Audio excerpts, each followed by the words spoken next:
Oke, saat ini saya akan tampilkan aplikasi Laravel saya berbasis website, di mana untuk Laravel ini saya buat untuk khusus pada rekan-rekan yang memiliki usaha di bidang kuliner ataupun restoran. Di sini akan saya tampilkan, mungkin cocok sekali menggunakan aplikasi ini. Oke, langsung saja.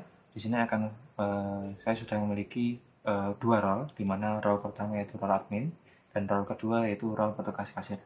Di sini bisa digunakan sebagai admin ataupun sebagai petugas kasir. Dan saya untuk pertama ini untuk pertama kita akan masuk pada role admin terlebih dahulu. Kita klik login. Oke, di sini kita sudah ditampilkan menu-menu yang ada di dalam menu kasir, di mana menu ini tampilannya sudah sangat responsif. Ketika kita satu pun akan ada efeknya, dan ketika kita klik salah satu akan muncul langsung di menu transaksi. Oke, oke sebelumnya di sini sudah ada menu yang pada kategori makanan, ada kategori minuman, dan ada kategori lainnya. Di sini saya tujukan untuk mungkin cemilan ataupun lainnya di luar makanan dan minuman. Oke, kita klik semua. Akan muncul semua menu yang ada. Oke, misalkan saya contohkan melakukan transaksi pembelian mie goreng dan nasi goreng dengan jumlah masing-masing satu. Oke, kita klik proses pembayaran. Di sini kita diminta untuk memasukkan nama pelanggan dan pembayaran memiliki tunai ataupun QRIS. Dan nama, ketika nama belum diisi, nanti tombol bayar di bawah ini tidak akan muncul. Ketika kita sudah masukkan nama, misalkan kita memberikan nama sebagai Santi. Nah, otomatis tombol bayar di bawah akan muncul. Sebelumnya kita pilih dahulu untuk pembayarannya, kita memiliki metode tunai dan QRIS. Di mana untuk tunai dan QRIS ini masih manual, jadi misalkan pakai menggunakan QRIS nanti bisa misalkan dari teman-teman pengusaha sudah memiliki di restorannya atau rumah makannya memiliki QRIS, nanti bisa klik QRIS saja dikarenakan fungsinya hanya memisahkan di mana transaksi secara tunai nanti totalnya berapa dan transaksi secara yang dilakukan dengan QRIS akan muncul berapa sesuai dengan transaksi yang ada. Seperti itu. Oke, kita misalkan contoh pembayaran dengan QRIS. Langsung kita klik bayar. Ketika sudah sesuai kita klik bayar. Oke, di sini kita ditampilkan alert, di mana alert ini memiliki button OK dan cetak nota. Ketika kita klik cetak nota, akan otomatis terhubung pada terminal yang ada dari mesin terminalnya. Jadi misalkan kita klik cetak nota, otomatis nota akan terprint di mesin terminalnya. Kita tinggal tampung saja, kita tinggal koneksikan saja. Oke, kita klik OK. Selanjutnya kita akan masuk ke menu dashboard. Oke, di menu dashboard ini kita ditampilkan beberapa tampilan.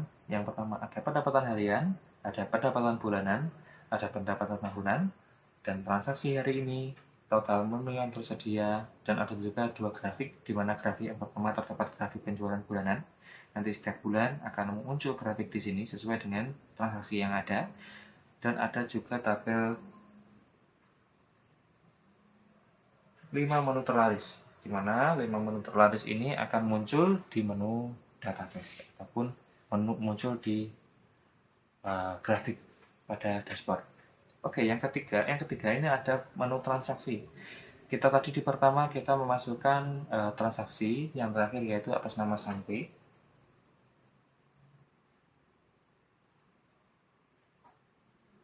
Untuk atas nama Santi, ini kita buatkan transaksi yang terakhir, di mana dengan jumlah pemberian item ini ada kode invoice otomatis, ada kasir atas nama siapa, pelanggan atas nama Santi, item mie goreng atau nasi goreng, total pesanan, total pembayaran, jenis pembayaran, date, dan actionnya.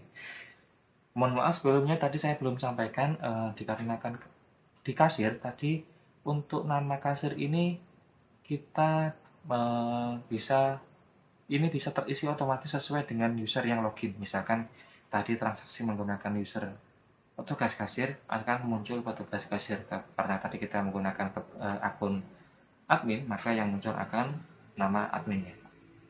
Oke, Langsung ke menu action. Tabel action di sini ada dua tombol, ada tombol return dan ada tombol cetak nota.